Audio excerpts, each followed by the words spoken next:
Welcome to Mom in Mind, a podcast about maternal mental health from conception, pregnancy, to birth and postpartum. Real stories from moms and family members who've made it from struggling to wellness, and interviews with experts and advocates who work for moms and families to get the help they need.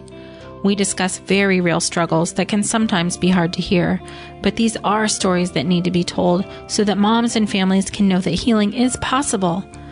This podcast is meant to offer information and awareness and is not a replacement for treatment by a professional or professional training. Thank you for being with us today. Welcome back to Mom in Mind. I'm your host, Dr. Kat. I'm honored and excited to have Onyedikachi Ekwerike on with us today, speaking with us from Nigeria about maternal mental health for African mothers. Onyedikachi is a clinical psychologist and the founder of Postpartum Support Network Africa, PSN Africa, an organization he set up in 2015 to raise awareness about PPD in Africa and provide support for mothers suffering from postpartum depression in Africa. He's a member of the international task force that planned and executed the first ever World Maternal Mental Health Day held May 4th, 2016. Welcome, Onyedikachi. Thank you for being here. Thank you very much, Dr. Kat. It's my pleasure. So I'm excited to have you here. I've been following you on social media and looking at the work that you're doing, and I find it inspiring. And I can see already from the work just for 2 years or so that you've been doing, it seems like you're having a really great reach. So please tell us about your work and what Postpartum Support Africa is doing. All right. Thank you again, Dr. Kat. So what we're doing basically is to educate mothers about postpartum depression. We're raising awareness pretty much by visiting hospitals, maternity clinics, primary healthcare centers. Just educate mothers about symptoms of postpartum depression, postpartum psychosis, risk factors, how to get help, how to get professional support, and then providing support basically for mothers and then families too who are suffering some form of mental health condition, maternal mental health condition. We're also raising awareness on social media. We're doing a lot of that. I'm trying to educate the general public too, not just mothers. Basically, make them understand just what postpartum depression is, because there's a lot of ignorance and stigma here in Nigeria and Africa generally. Sure. So maybe then you can tell us a little bit more. How are maternal mental health issues understood in Nigeria? Oh, well, I'd say maternal mental health issues are poorly understood here. For one thing, maternal mental health conditions are viewed as a spiritual problem. So when the mother comes down with postpartum depression or postpartum psychosis, we tend to think that it's a spiritual attack. Probably something the mother did not do right. Probably she picked up her mother-in-laws. Maybe she's a bad mom. Maybe she's a witch, And actually labeled here in Nigeria, once a mother suffers postpartum psychosis, is labeled abisinwi. In English, that means crazy mom or mad mom.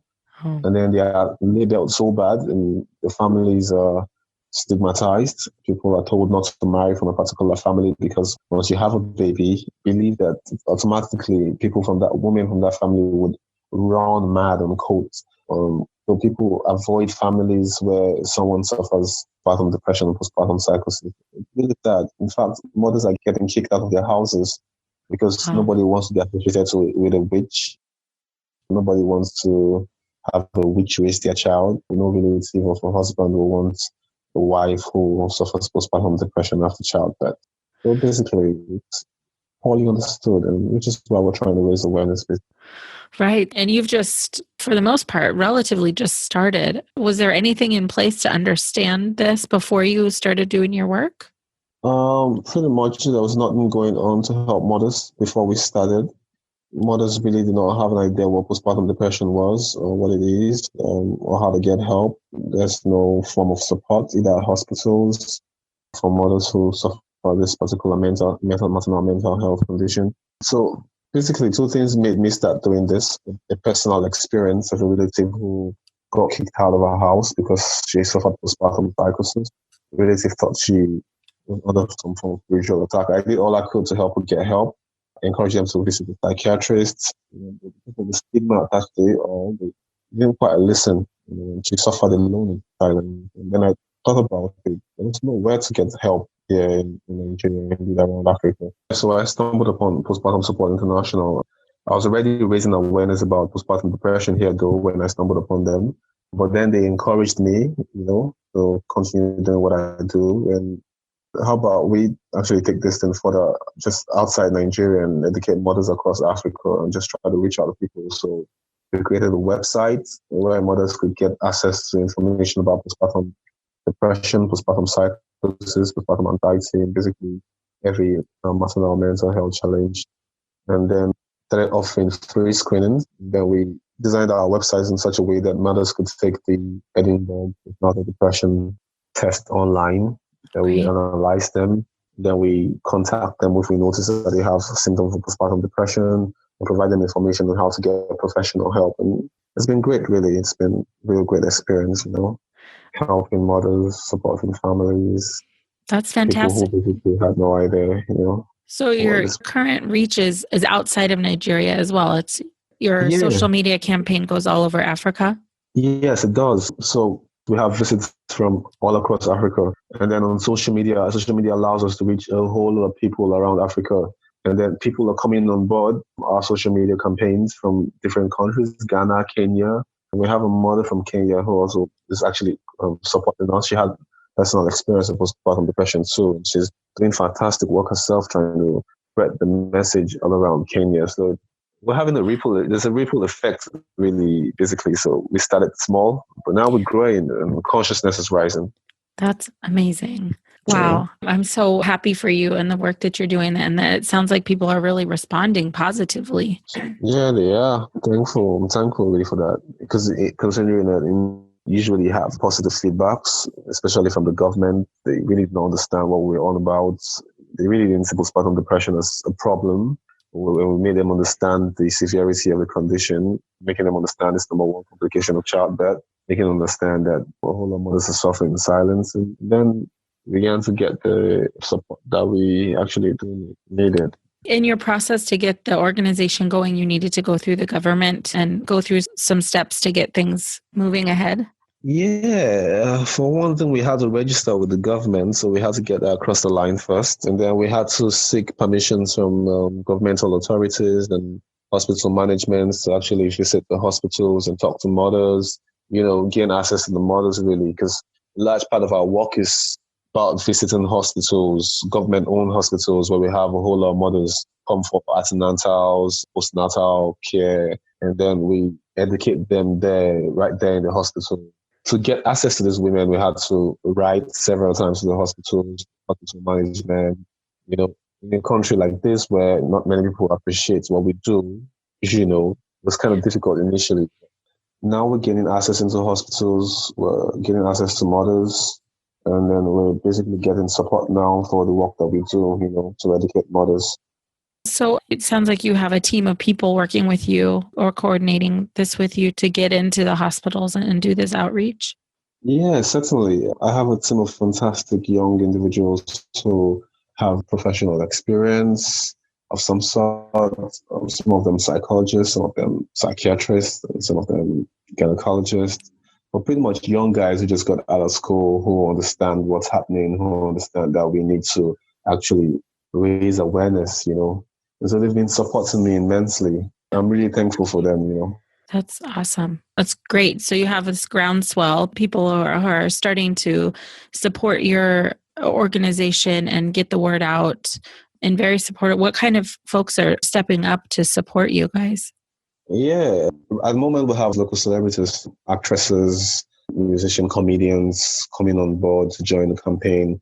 Especially our recent campaign tag Feel Something, Say Something, which we recently launched on social media.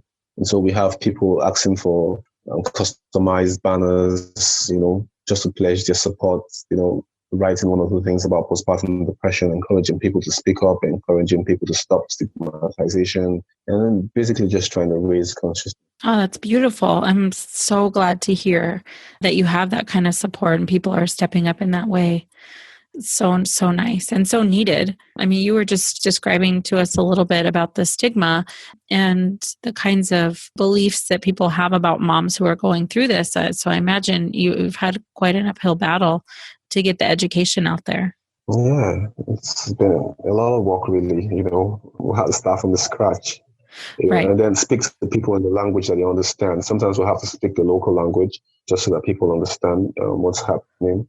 And because many of these people, like I mentioned earlier, I believe that these things are tied to evil spirits trying to harm the mom or that the mother has kind of offended, We try to come down to their level, make them see that it's an illness, just like every other illness. We tell them it's like malaria. When a mother gets malaria, you don't tell her to a spiritual healer, you ask her to go to the doctor. So when she comes down with postpartum depression or postpartum psychosis, or postpartum OCD, whatever the mental health challenges, it's imperative that they encourage her to go see a doctor too.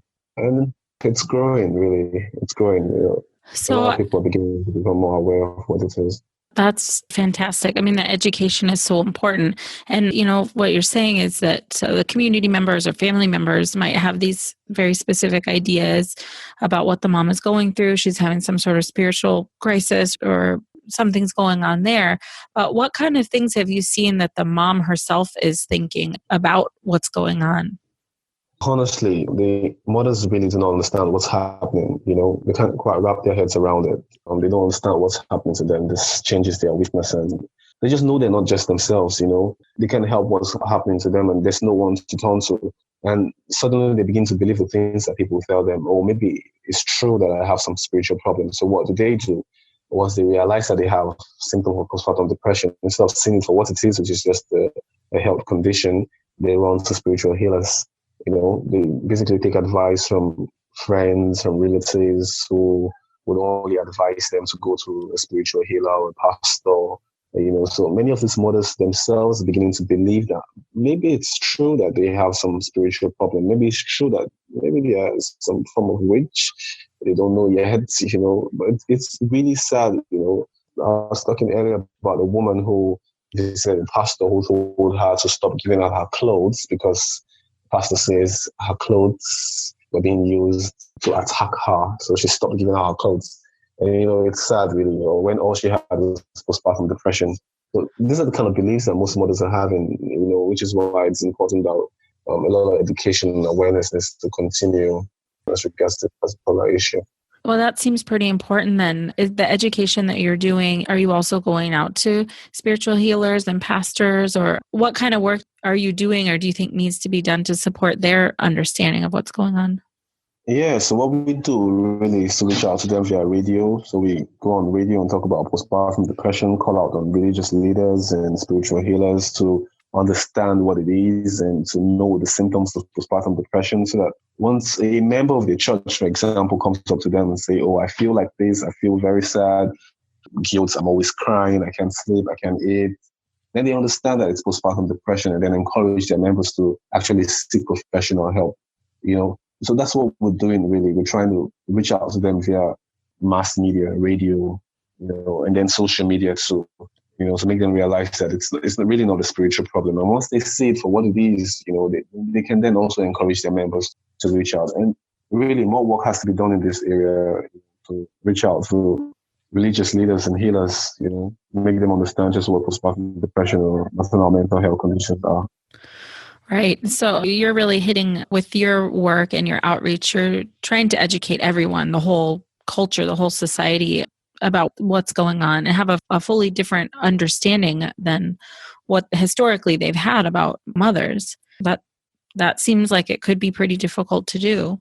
Yeah, that's really not easy, making people change the beliefs they've held for a very, very long time. Especially beliefs like postpartum psychosis being caused by some evil spirits, or the mothers themselves being witches are just out to harm their baby, Right. So I feel like still consistency is key. The more we continue to put this information out there, the more they'll begin to see, and then we try to talk a lot about research, talk about what studies have found, and then because there are not enough local research, so people here begin to see postpartum depression as a Western illness, a white woman's illness, and then they tell Black people don't suffer these problems. And I think that's down to the fact that there are not a whole lot of empirical studies done here to show prevalence of postpartum depression, which is something else that we're doing, Although because of the cost implication of this kind of research, we kind of restricted, but we're working on it to show prevalence rate, because when we go educate these women We also ask for their permission to gather data, to use the information that we gather from them for research. And so very soon, we hope to be able to tell just how prevalent this is in Nigeria, for example. So states from states, we're gathering data, we're analyzing. At the moment, we're hoping to get research done in Nigeria to show prevalence rate, to make people still understand that African mothers and Nigerian mothers actually do suffer postpartum depression. And then we're also compiling personal experiences of mothers who have gone through postpartum depression in Thailand, Yeah. And we're hoping that more and more people come up with their stories, and then we compile it and probably publish these experiences with permission of them from these mothers. And then that way, we hope to actually raise more awareness and make people understand to see that really mothers do suffer this problem sometimes in Thailand. So you brought up an interesting point that a lot of people view postpartum depression as a white woman's illness or something that's a Western illness. What are some other ideas within the culture that may impact moms or prevent them from seeing this as something that could happen to them? So aside the fact that they see this as a white woman's illness, other beliefs like African mothers being strong and they don't crack, we say things like African mothers don't suffer depression. African mothers are so strong. And we say things like, our grandmothers used to have 5, 6 kids and then they rush to their farms immediately. They don't suffer depression. It's not an African thing.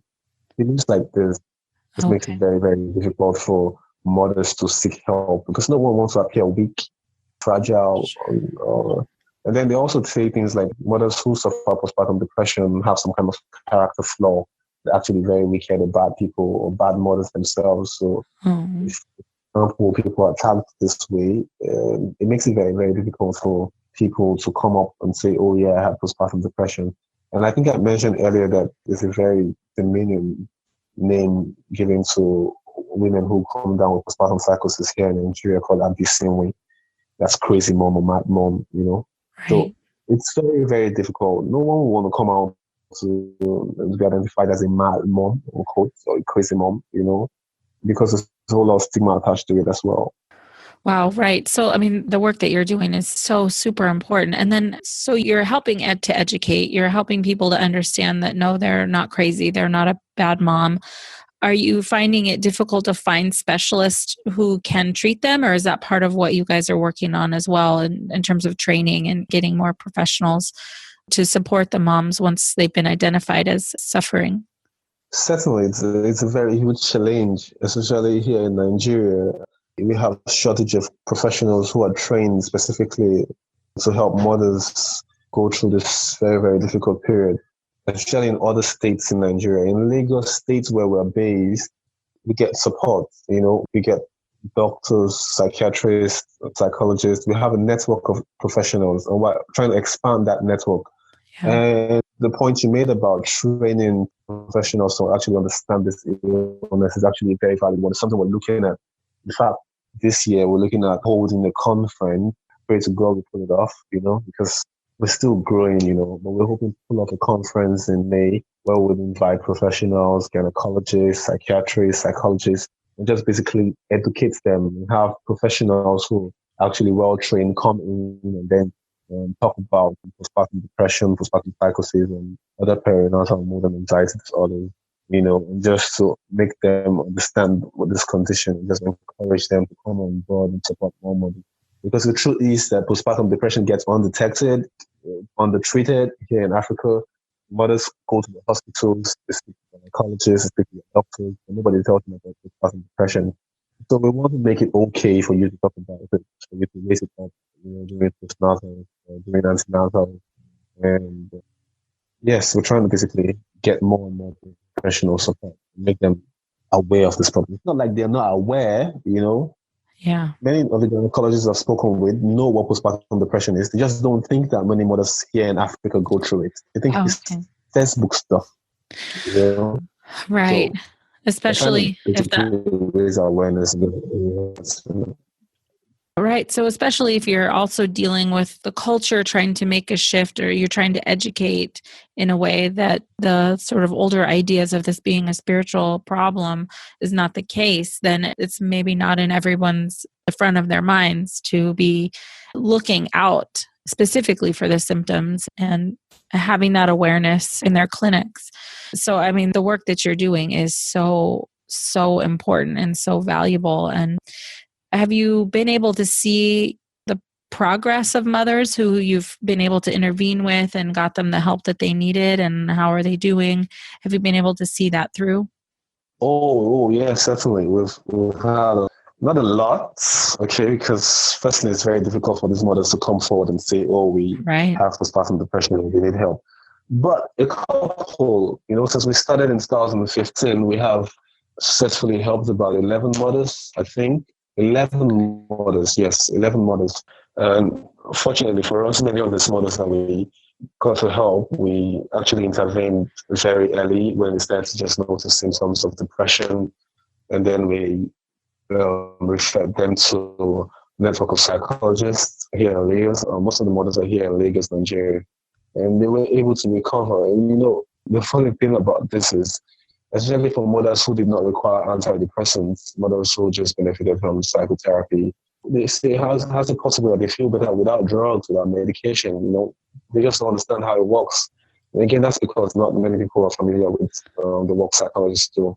Right. That's also something we're trying to raise awareness about. Go ahead. Yeah, so for some mothers, they have to require medication, antidepressants to get better. The way some antidepressants work, they don't kick in that fast. And so they wonder, oh, I've taken medications and I don't feel better. They feel some side effects and they say, oh, it's not just the same thing. So we have to do a lot of psychoeducation, making them understand how these drugs work, make them understand that it's not magic, it's not. It takes time to kick in, and then make them understand the side effects to all these medications, And then it was initially quite difficult, but now many mothers are beginning to understand how it works, and so it's helping them recover fully. And then we've seen mothers who were very depressed initially when we met them. 3 months down the line, some months down the line, they begin to feel better, and they're able to care for their baby. They're thankful. And then something else I need to point out, So initially they were skeptical about coming out to talk about their stories and how they were able to use medication and how they benefited from psychotherapy. But now mothers are coming up to talk about it, freely, and it's really reinforcing, encouraging, because it tells us that actually we're doing something right, and there's a whole lot of other mothers to reach out to. Well, I mean, I'm just sort of thinking about, what you've been describing, what we've been talking about, and just the reach, the breadth of work that you are doing to educate, to support mothers, to get the word out to providers, to have the resources available. And then also, I mean, you are potentially saving lives, but also family relationships. And just by being able to educate and say, actually, no, she's not crazy, she's not possessed, she's not evil, there's this thing going on. You're allowing families to stay intact and educating the whole family probably on some level. Yeah, I think that's the most important part of our work, trying to ensure that families don't break up because of a health condition. I remember our last program we held, what would do if they found out that a family member had cancer? Would they neglect that family member? Would they run away if they found out that their mother had cancer? If they found out their mother had some terminal illness? They would rally around her. So why run away from someone who has a mental health condition? And so people began to look at it, we're trying to basically normalize this thing for people, make them see that, it's an illness like every other illness, like malaria, like typhoid, like every other health condition that we face here in Africa. It's no different really. With medication, with the right care, with the right support, mothers can actually feel better. And they say things like, oh, okay, this is another belief that many people hold. They say when somebody goes mad, they can never get better. Madness is always there. These things really do affect the way people view mental health care in general, really. And that's the same way they view maternal mental health care. Like, no matter what they do, or the mother's not going to get better. So we're changing that too. And hopefully the success stories we've recorded will help also change that significantly, This is just so amazing and inspiring. And, I hope that if there are other people out there who are listening or have some idea on how to start something like this in their part of the world, that they can be inspired by you and, I don't know, maybe ask you how you did it. Because this is a huge amount of work. I'll be glad to share. Yeah, it's a huge amount of work, but it also takes so much heart and patience and, really passion for the people that are around you, your country, the women who are, birthing children there. I hope that you're seeing impact. I'm just sitting back listening to the amount of work that you're doing and just kind of in awe of how much you've been able to do in such a short period of time. It's amazing. Thank you very much, Dawn. It's really encouraging hearing you say all that. Coming from you, Dr. Kat, it's really encouraging. Well, thank you. I'm just one little girl over here in California. But so I want people to be able to connect with you and connect with the social media. You are on Instagram and Twitter. Yeah, I'm on Instagram, Twitter, Facebook too. So. Okay, so they can look you up by your name or PSN Africa? PSN Africa, please. PSN Africa. That's the platform we're using to create awareness, really. So on Instagram is PSN Africa, PSN Africa. Mm-hmm. And then on Twitter is PSN Africa too. And then on Facebook is facebook.com/PSN Africa. So okay. You could hit me up. You could reach us on any of those platforms and we'll be sure to respond, Okay. So people who are local to you or closer to you can certainly jump in on the social media campaigns. Why do you want the Feel Something, Say Something campaign, which I love the idea of? And what I've seen is that people who are supporting you are kind of putting you have some way to put their picture next to this message and they're able to spread the message for you on that level. So are people able to call in or to contact you to support you in that way? Yeah, it's been immense, really. I think we started the campaign a couple of weeks back. In 2 weeks there, but we've had over 200 requests for banners, customized banners to have the pictures attached to the message, and people have been posting online, and the feedback has been really, really great. People coming out, tell their own stories. We've kind of had a ripple effect, people coming on board, celebrities jumping on board, creating awareness, talking about it on the social media platforms. And then the comments really from people who are saying, we've had these problems, this is what I was going through. I did not even understand this was what I was going through, I had a relative who actually went through this. It's been great. It's been really, really great. And not just here in Nigeria, people across Africa are coming on board too on social media, on Instagram, posting up the message, using the hashtag Feel Something, Say Something, PSN Africa, Ghana, Kenya, South Africa. It's been really, really great. We've had lots of support online from people outside the country too. In the US, Africans in the US who are really surprised to know that there's an organization here in Africa who is raising awareness about postpartum depression. And then it's also very important that we have you too, who's helping greatly to raise awareness. And this podcast and this interview will also go a long way in making people, Africans who are outside the country, who have relatives here, find out about PSN Africa, and then knowing that they could refer their relatives, ask them to contact us, to get support if they need support to overcome postpartum depression or any form of perinatal mood and anxiety disorder. Fantastic. Well, I surely hope that this does help. You're doing so much beautiful and amazing work already. And anything that I can do to help support you and what you're doing, I will do that. This is essential work that you're doing. Thank you Thank you very much, Dr. Kat. Yeah, you're welcome. I'm so glad to have talked to you today. And I thank you for taking the time to tell us about what you're doing and the work that you're doing and the help that you're providing. And so many amazing and great and wonderful things. And thank you so much for being with us today. Thank you very much, Dr. Kat. My pleasure, really. By joining us today, you are part of the growing community of people who are aware and concerned for mothers and families during this beautiful and sometimes very difficult time of life. If you or someone you know is having a hard time, help is available. You can feel better. Please look for resources for help at momandmind.com. Together, we can support moms and families so that no one has to deal with this alone. Thank you for listening and being a part of the Mom and Mind community.